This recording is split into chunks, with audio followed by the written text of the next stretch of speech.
Scrapped CM Punk AEW plans have been revealed, plus an absent WWE star gets a name change and joins NXT, and a WWE Hall of Famer has confirmed an in-ring return. It's all in the wrestling news right now. Oh look, CM Punk in the thumbnail. Oh, look at that. It'll never go away. It'll never go away. Best in the world. I still love him. Will he wrestle again? And though the cycle returns. No, it's an interesting one, Tom, because Stokely Hathaway was the latest guest on The Sessions with Renee Paquette.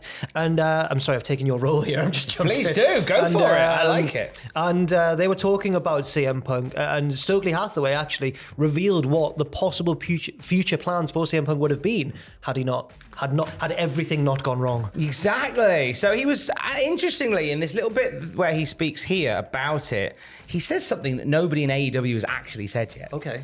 Where he goes on to say, everything that was supposed to happen with the firm did not happen. Back at All Out and what happened immediately after the pay-per-view, that is a huge part of it. Who we were supposed to directly feud with is no longer in the company. Now, that's the first person that's gone on record to say CM Punk's not here anymore. And I guess he could mean it. He could mean that he's literally officially not with the company anymore. He could also, I guess, just in the interest of fairness, mean that he's basically virtually not here anymore. Do you know what I mean? Like he's not around. He's not going to be. Quite literally not here anymore. Maybe, but it certainly is interesting. And yeah, he's the first person I can think of who said that. When that didn't happen anymore, it was literally rewriting everything on the fly. Everyone in the group is trying to do their best, and we're trying to figure out how to make this work because the original purpose isn't the purpose anymore. So it's like, what do you do? Things are slowly gearing up. It's just going to take a few weeks. The way wrestling is nowadays, though, I get it. First impressions are everything. It's a little difficult to change people's minds. Most people don't want to see Picasso work on his painting. They just want to see it done. That's the phase that we're in. We're working on it, but people don't want to see it worked on. They want to see the finished product. That's quite true. Quite pertinent. It is true, and I totally understand his point that it is interesting to learn that Punk would have feuded with the firm as well. That's quite an interesting one.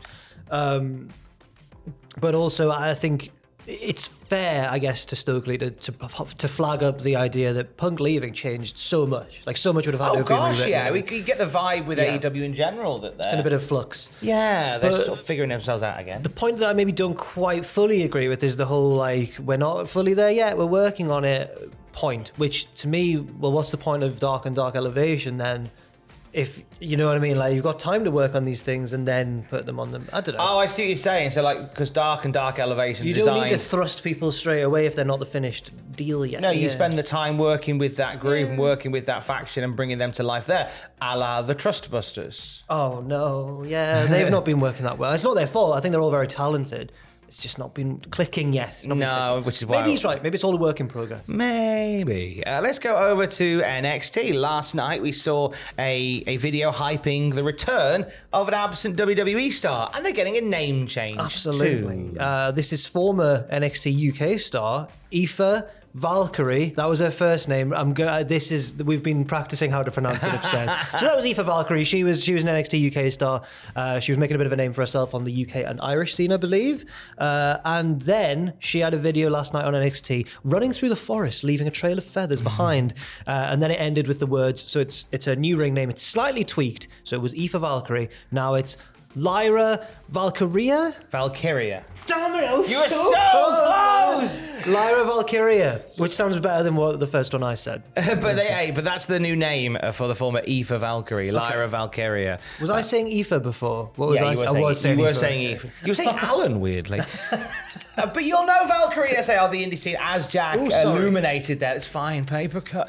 As Jack illuminated towards that part of the indie scene in the UK. OTT. There's a bit of the indie scene. I don't know if she wrestled at North. She never wrestled at North. I like North Wrestling though. But Pro Wrestling Eve. There's John, the ref. There's Jumping John Myers. One John Full. But she was part of the Woke Queens with Debbie Keitel. Long live the Woke Queens. Okay. They were brilliant. And this is nice. I don't think we saw enough of Aoife Valkyrie as part of WWE. Yeah, I wasn't too And familiar now with we her will. work in NXT UK, but now we will. It certainly seems like they believe in her for her to jump over to NXT and get this vignette and everything. So it's looking promising for her. Promising things indeed. Also last night, the NXT Iron Survivor Challenge was planned out, mapped out by an elite group of WWE Hall of Famers, notably X-Pac, No, you're dealing with the X Factor. Shawn Michaels, Sean. Road Dogg, Ladies and gentlemen. Alundra Blaze, No, the worst thing is, right, I just shot a video yesterday where I was like, Medusa's really good, and I hate how her legacy's been reduced to just dropping the belt in the bin, and I've just done that. Is that a little sneaky preview of the next weirdest? Oh. And Molly Holly. Molly, go round. Yeah. Am I doing this for the other ones? No, don't you worry about that. Okay. Rest your brain. But by the end of the night, we had all the participants in place, didn't we, for the men's and women's Iron Survivor, all 4 for each match. We certainly did. So those legends that I horrifically mimed there were helping Shawn Michaels to announce the participants. In the men's match, we're going to get Carmelo Hayes, JD McDonough, Grayson Waller, and Joe Gacy. In the women's match, we're going to get Zoe Stark, Cora Jade, Kiana James, and Roxanne Perez. But that's not all. No, because that's only 4 names each. Yeah. There's a wild card for each match. So therefore, next week, Von Wagner, Axiom, and Andre Chase will compete in a triple threat match to determine the wild card for the men's. And Wendy Chu, Fallon Henley, and Indy Hartwell will compete in the wild card match for the women's wild card spot. And obviously, the winner of those matches becomes number 1 contender and gets a title shot at the NXT and NXT Women's Championships. Up the Von Wagner. Yeah. It's going to be Von Wagner, isn't it?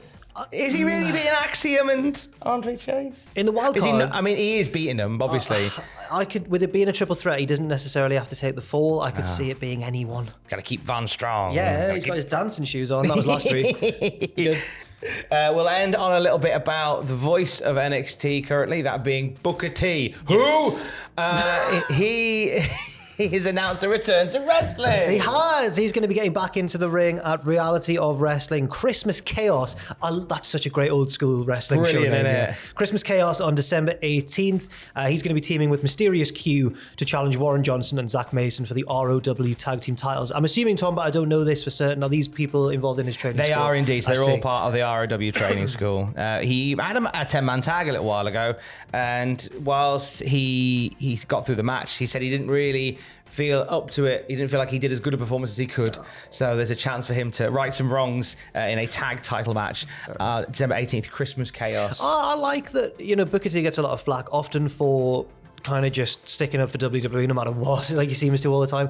But on the positive side of things for Booker T, he does seem to genuinely be passionate about helping other people get into wrestling and learn the craft and everything. So fair play to him for that. He does indeed. Let's make a shucky ducky quack quack moment for Christmas with absolutely. Booker T. Christmas Chaos. There's ducks everywhere. Sorry, Owen, you don't have to edit that in. You don't have to do that. Well, Put some ducks if you in. Want to. If you want to put some ducks in. There they are! I don't know if they will. They might be Depends how busy he is today. Christmas Chaos, as you said, What a great name man. for a wrestling indie show before Christmas. Let's throw out a couple more in case there's any indie promoters who want some ideas.